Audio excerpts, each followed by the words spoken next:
Hey folks, Ahmed here coming at you solo today to talk about 10 positioning truths and a lie that every consultant needs to know. This is coming from the power positioning workshop I've been doing for the past few months. Every so often, we get some consultants in the room and we share our 5-part power positioning framework that can help you stand out, command higher fees, and differentiate your services in what are increasingly commoditized consulting markets. I asked my favorite AI tool to analyze that workshop and to give me 10 insights I can share with you about positioning and a lie that every consultant needs to know. I'm going to share that list with you right now.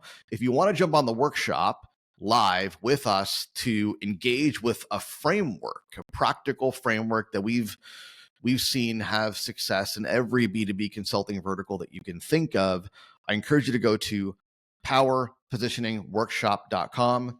That's powerpositioningworkshop.com.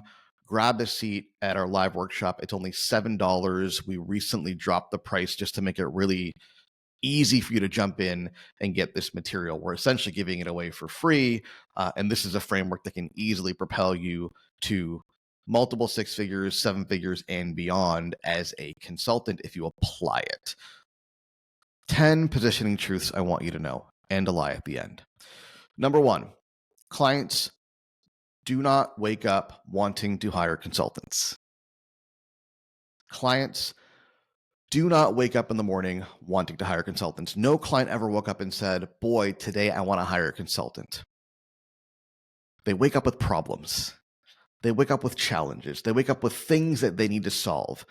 And maybe they might pay attention to the consultants who are positioned to solve those problems, but they're not going to go out and hire a consultant for the sake of hiring a consultant. In fact, hiring a consultant is typically the last resort for the majority of clients.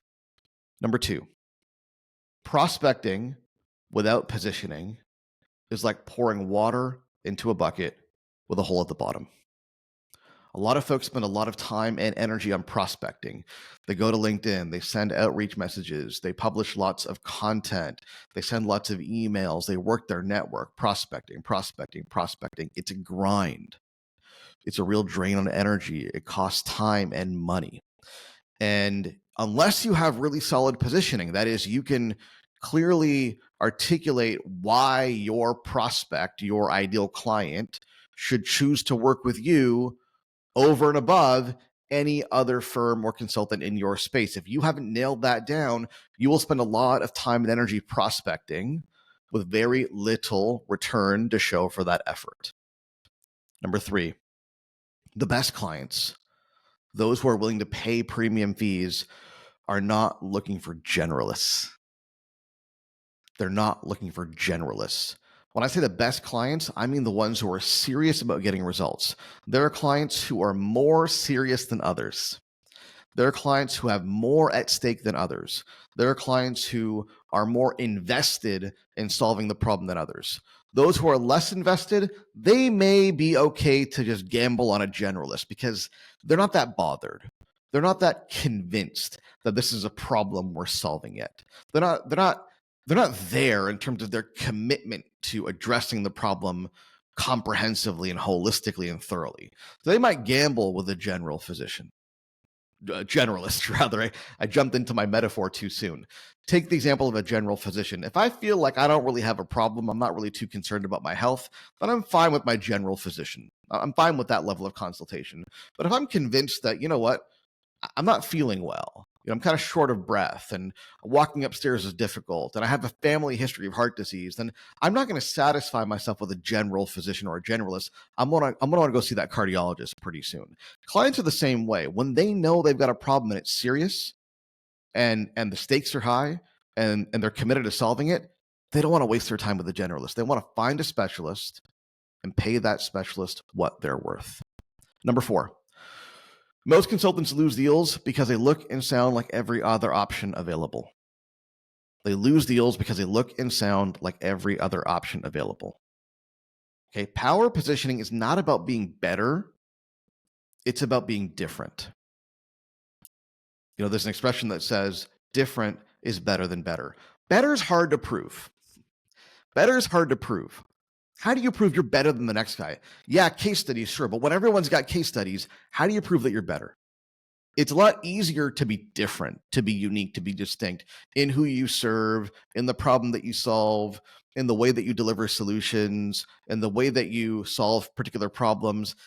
Having a different perspective on the problem is much easier to demonstrate than being better at solving a problem. And most consultants lose because they just look and sound like everybody else. If I look at your LinkedIn profile or your website, or I sit in a call with you, and everything you're saying, I've heard before. Every other firm or consultant in your space is saying similar things. I'm going to mentally opt out and assume you're just like everybody else. And I'm not interested in just like everybody else. Number 5, the most dangerous position in consulting is trying to be all things to all people. When you claim you can solve multiple problems, clients do not believe that you can be world-class at any of them. Okay, this is another challenge with generalism. When you say, I can solve problem X, Y, and Z, and a client says, can you do A, B, and C? You say, why not D, E, and F? And before you know it, you're claiming to be able to solve essentially every problem the client can possibly have. And there's a point at which the client starts to think to themselves, and probably they don't verbalize this to you, how can this person how can they possibly do all these things? Like, how can they be actually good at doing 10 different things or 5 different things? And then they start to question, are you really good at any of them? Because you claim to be able to do anything, but practically nobody can be world class at 10 different things. So what are you really good at? And are you maybe just mediocre at all of them? Is that really what's going on here? That's the conclusion that clients quickly draw. And they might still hire you, but again, they're not going to pay you a premium because you're mediocre at best. Number 6, your biggest competition is not other consultants. It is the status quo. Clients have usually tried solving their problems before, and your positioning must explain why previous attempts have failed and why your approach is fundamentally different. Do not be naive in thinking that your client has not tried anything. They've likely tried internal solutions. They've likely tried Band-Aid solutions. They've made attempts on their own. They might have even hired other consultants in the past. And they're coming to you now or speaking to you because they still think that they haven't really nailed it. They still think they haven't really figured this thing out. And what you need to demonstrate is that there's a reason why those previous attempts have failed. And you're not going to go barking up the same tree again. You're going to do something fundamentally different. That's what disrupts the status quo. And if you can't do that, clients will be perfectly content to remain in the status quo because why try something we've already tried before? It's got to be different to get our attention. Number 7, generic is cheap. The more interchangeable you appear with other consultants, the more you'll be shopped around on price. True positioning power comes from being the only viable solution to a specific problem. Here's a good exercise. Go dig up LinkedIn profiles and websites of consultants who do similar things as you, operate in similar markets, have similar services, and otherwise are in the same space. And then take out your name, take out their name, and see if you can figure out who's who. See if you can see the difference between you and them. Are you using the same language that they use? Are you using the same references that they use? Are you generally articulating the same messages that they are articulating? Okay. Because from the client's perspective, if it all looks the same, then you are interchangeable to them. I can take you out, put one in, and I'm none the wiser. Now, that's actually good for the client. That's what the client wants. They want interchangeable parts. They want commodities because they want to be able to try you. And if you don't work out, get you out, try another one. If they don't work, get them out, try another one. They want that level of interchangeability. They want a level of commoditization, and they want to pay bargain prices. But that's not what you want. You want to stand out. You want to be the one and only. You want to be the only viable choice, and you want to charge a premium, but you're not going to do that by looking and sounding like everybody else and by being another generic solution in a sea of generic solutions. Number 8, experts have strong opinions. If you're not polarizing some people with your point of view, you're probably not positioned strongly enough to attract your ideal clients. A good message is polarizing in that it attracts the right clients. It attracts the ones that are aligned with your perspective, your values, your point of view, your worldview, if you will. And in doing so, it repels the wrong clients who are not aligned with you, don't see things your way, don't agree with your perspective. You can't have one without the other. You want to, hopefully, attract the right clients. Everybody wants that. We want to attract the right clients. We want to have a message that lands and that sticks so well and is so effective that the right people, the right clients, the right organizations, the right buyers naturally gravitate towards working with you. That's what you want, right? But you can't have that unless you at the same time repel the wrong clients. And to do that, you've got to be polarizing. And most consultant messaging is so painfully watered down and generalized and stripped of any emotion or polarization or strength or opinion that it becomes bland and nobody really gets it, nobody really cares, and it neither attracts nor repels. Number 9, the clients who get the best results are not looking for the cheapest option. They're looking for the right option. When you position correctly, price becomes a secondary consideration to results. We spoke previously on good clients, the best clients. What do they want? They want results. The ones who are serious about getting results, they're not going to screw around by trying to find the cheapest option. They're not going to, trip over pennies, or what is it? Trip over pennies, pick up dollars. You know what I'm talking about, right? They're not going to nickel and dime you on the fee when they're serious about solving the problem, when they're serious about getting results. And those kinds of clients, price is a secondary consideration to them. They're not shopping on price. When a client tells you they're shopping on price, they're not necessarily the clients who are invested in getting results. They might be trying to check a box. They might be trying to appease somebody on their team.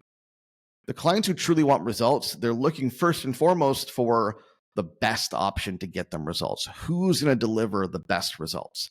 That's the primary consideration, and price becomes a secondary consideration to those results. Number 10, last but not least, most consultants position themselves based on their services. The ones who position themselves based on the client's desired transformation are the ones who win. Nobody wants consulting. They want results. So when you go around, you say, well, I'm a marketing consultant. That's positioning on your services, and that's good for you, but I as a client don't really care. Versus, if you help B2B SaaS companies scale from $5 million in revenue to $20 million in revenue and reduce customer churn in the process so they can acquire the next round of funding, random example for you, that's a transformation. That's what clients want. They want those results. They want that transformation. They don't want your service. They don't want your deliverables. They don't want your time. They don't want your inputs. Clients are not interested in your inputs. Your inputs may be a means to an end, but they don't want your inputs. They want the outcomes and the results and the transformation that you can provide. Those are my 10 truths. Now, the lie is that you can grow your consulting business in today's market without first nailing your positioning. That is the lie. Plenty of people are out there peddling that lie. They've got you rewriting your LinkedIn profile 10 times over.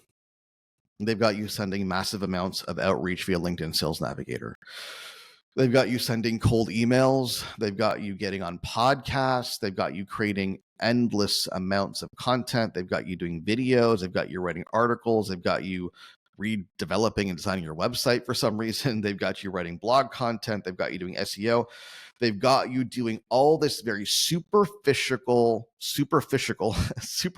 tactical, combine that into superficial and tactical work that feels productive. It feels like you're doing something, feels like you're making progress, but you're not actually solving the real problem.